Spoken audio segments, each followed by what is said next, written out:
I can remember the day I was in a wrestling match, and it was in the divisional tournament, and I was a senior, and I was losing my first match to a kid that I had beat like 20-0 during the season. And my coach was at another mat, and he thought he didn't have to worry about me. He was at another mat where it was more important. And he comes walking in, and I'm like, Coach, I'm dying, I got nothing left. He goes, no, you got it inside you. And all of a sudden, all that coaching, all that conditioning came out, and I wiped the floor with the guy, and it wasn't even a match at that point. And you know, this is something he taught me. You lose a match, there's another match. You don't do well this year, there's next year. You don't have a challenge, somebody in your life has a challenge. It never ends. It led into this challenge I had with my daughters. And I have this inner voice that I will give up on certain things, but it might be a short-term give up, or I might say strategically, like I can't go on with this. But for God's sakes, this was being a dad. This had nothing to do with being good or being the best. It had to do with my daughters.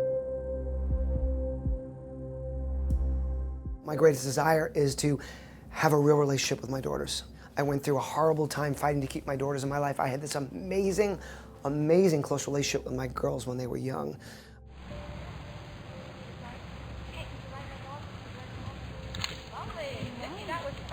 Fabulous, Nick.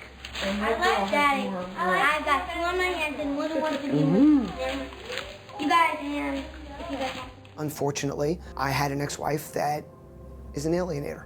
And my daughters were starting to be convinced that they shouldn't be with Dad, that they had to focus on her, to the point where eventually my ex stopped letting me see my daughters. But the bottom line was, I would not give up.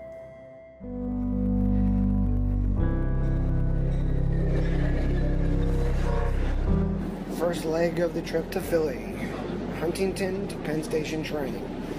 Getting to see Nikki, who was more excited than me. And my older daughter, who's 20 now, this past year, we were talking about what she was going to be doing. And I was telling her that she's still in college. She needs to see me. There's got to be some rules. 2 times a semester for a meal.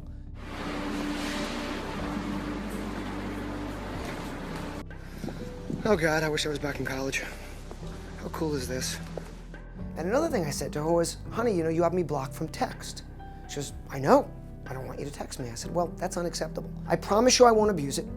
I promise you I won't. Well, why do I have to do that? I said, because there's going to come a time where you need me in an emergency, or I need you. And she says, well, you're the last person in the world I'd ever call. And I looked at her and I smiled. And I said, that's okay. Because after you call your mom and your stepdad and your grandparents and anybody else in your life, and they all tell you it's too hard, it's too far, it's too late, it's too much, you're going to call me. I'm going to say, where do I have to be and what do you need? At Penn, waiting for my beloved Nikki to come out. So not even okay. Look at what Harrison. You just go to the library with you.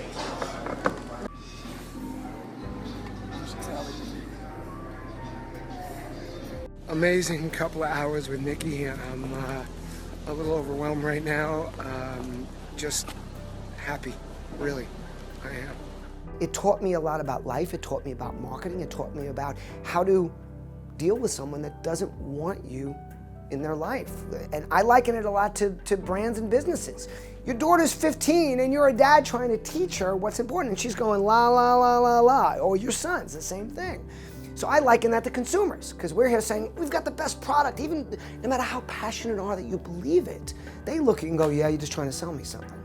So for me, that taught me a lot about how to communicate, how to find moments of connection, how you tell stories and bring people back.